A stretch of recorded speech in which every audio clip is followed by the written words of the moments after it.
hanya perang sosmed aja? Nggak ada, dia dulu nyenggol saya. Yang ngefitnah saya kan dia dulu. Saya difitnah bayar wartawan lah, saya difitnah undang-undang wartawan 2 pansos lah.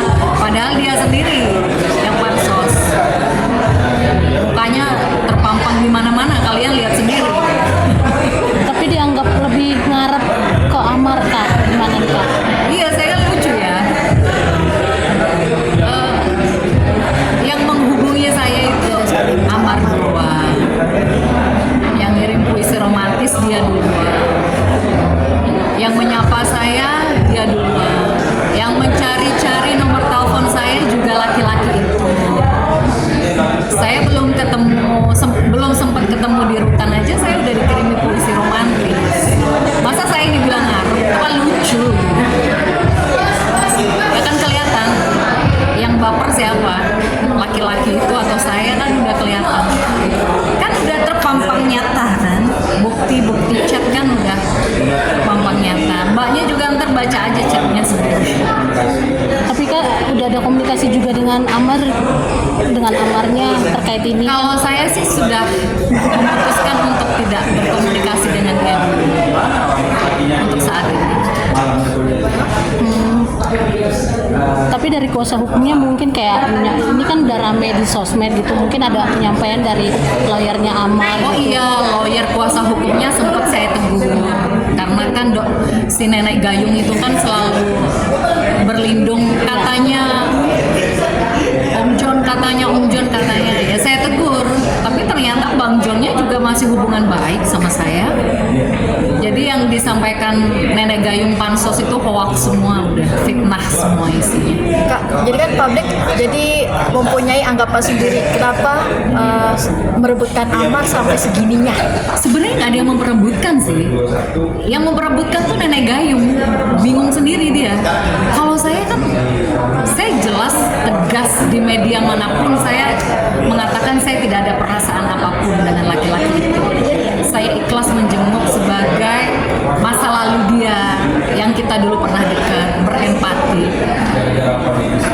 Yang baper, yang bucin kan nenek gayung itu ya, pansos itu yang bucin.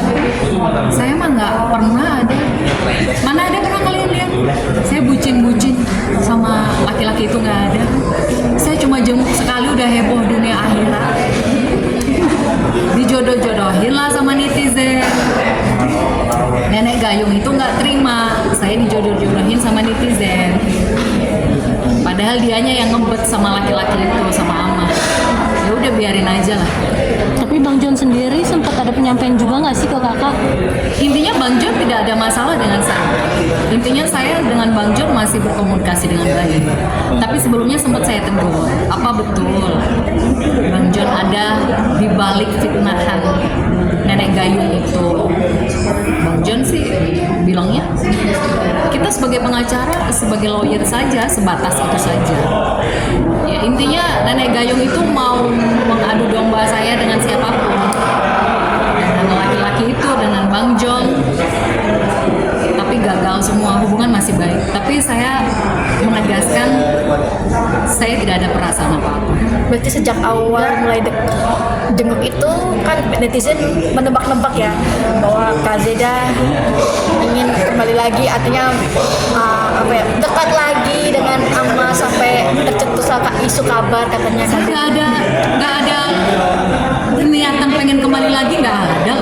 Saya cuma ngejenguk aja karena musibah yang dia alami kan luar biasa besar ya, macam-macam lah. Ya saya berempati saja sebagai seorang teman yang dulu pernah dekat dengan dia. Tapi kemudian dijodoh-jodohin sama netizen. Buzzer-buzzernya nenek gayung itu juga nggak terima saya dijodoh-jodohin sama Amar ya. Sempat ada rasa kecewa dengan sikap Amar atau gimana sih Kak? Kalau kecewa ada. Makanya saya sudah memutuskan untuk tidak berkomunikasi lagi karena ada banyak hal yang dia minta tapi nggak bisa saya kasih, langsung berubah sikapnya. Oh oke, ya sudah. Jadi seolah sikap saya yang sudah pasang badan membela dia tuh nggak dihargai, tidak dianggap sama sekali. Ya udah, hanya karena dia banyak meminta hal tapi tidak saya kasih. Bentuk materi atau seperti apa? Ada lah.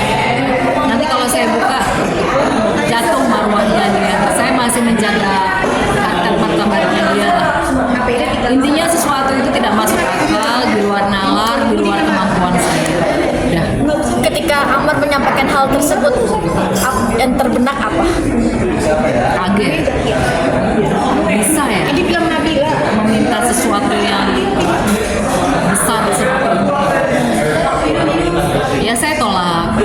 Kayak saya lucu ya, di berita-berita tuh katanya Zeda ditolak. Zeda ditolak Amar. Kebalik, saya yang nolak dia. Ya, bukti chat terpampang nyata. Saya menolaknya berapa kali, nggak sekali 2 kali. Jadi tolong jangan dibolak-balik. Si nenek gayung itu kan kalau berstatement kan katanya saya ditolak segala macam. Ya dia kan membuat fitnah segala macam, udah saya biarin aja. Dia lagi pengen pansos, pengen terkenal. Kalau nggak nyenggol saya, nyenggol laki-laki itu. Udah biarin aja. Dilihat aja sampai di mana. Yang penting saya nggak pernah mencari masalah dengan orang, dan saya tidak pernah memperebutkan siapapun. Nenek gayung itu sendiri yang heboh, yang cemburu buta, cemburu nggak jelas. Kadang ngaku temen lah, kadang ngaku pacar lah, biarin aja, mulutnya berubah-ubah. Tapi Kak Zeda kan tadi Kak Zeda bilang sudah mencoba menjadi garda terdepan namun tidak dianggap sama Amar Suding. Tapi ketika di saat itu sempet nggak sih terbersit ingin memulai lagi hubungan yang dulu sempat tidak terbina dengan baik, mencoba lagi? Oh iya, saya cuma berteman aja. Tidak lebih. Tidak lebih. Saya hanya berempati sebagai teman aja, tapi dianya yang baper. Dianya yang ngirim-ngirim puisi romantis ke saya. Puisi romantisnya udah terpampang nyata, buktinya udah pernah saya sampaikan. Itu tahun kapan? Puisi romantis. Dia baru 2 tahun lalu ya. sehari sebelum saya jenguk, beberapa hari sebelum saya ketemu dia di lapas, dia sudah ngirim puisi romantis duluan. Dianya yang baper, sebenarnya bukan saya. Saya lucu kalau saya dibilang Zeda baper lah, Zeda ditolak. Kebalik. Yang baper dia, yang saya tolak dia. Ya jangan dibolak-balik. Nenek gayung itu tidak bisa menerima kenyataan. Tapi ketika isu berhembus kedekatan si dokter ini dengan Amar, reaksi pertama dirimu apa Kak? Kenapa? Ketika mendengar setelah Kedekatan dokter K kedekatan dengan Amar. Ya nggak apa-apa, biarin aja. Mereka mau pacaran kek, mereka mau jungkir balik kek, mereka mau honeymoon kek, nggak ada urusan sama saya nggak peduli. Ya karena saya nggak ada perasaan apa-apa sama laki-laki. Nenek gayung itu kan selalu keluar live TikTok maraton tiap hari menunjukkan kemesraan, kebucinannya. Itu kan kebodohannya dia. Ya biarin aja. Nyenggol-nyenggol nama saya, fitnah saya, nyebut nama saya dengan jelas. Udah biarkan Allah yang membalas. Kita lihat aja sampai di mana. ini perang sosmed, jadi mau tidak mau kan pada akhirnya Iya karena fitnah ya. Saya tidak bisa diam kalau difitnah. akan membawa ranah hukum. Kita lihat nanti. Kita lihat. Karena dia udah nyebut nama saya Zeda ya. Sempat menegur langsung. Ada bukti videonya yang ngirim netizen. Dia nyebut nama saya dengan jelas. Zeda, dia fitnah saya bla bla bla bla bla. Oke, saya simpen dulu. Kita lihat aja nanti. Sempat menegur. Kalau dia sudah melampaui batas luar biasa, dan akan ada tindakan. Karena fitnah yang dia lontarkan sekarang ini kan itu ternyata tidak hanya sekali, tapi beberapa kali, tapi berhasil direkam netizen sekali. Kak udah sempat menegur langsung lewat DM mungkin. Atau saya nggak level ya, berhubungan dengan manusia yang tidak punya akhlak begitu. Nggak penting lah. Ngapain saya DM dia? Emang dia siapa? Emang dia artis? Emang dia siapa? Emang dia orang penting? Dia bukan siapa-siapa. Ngapain saya DM dia? Berarti sudah menghempaskan sosok Amar. Siapa? Oh laki-laki itu. Ya sudahlah. Saya sedekahkan, saya ikhlaskan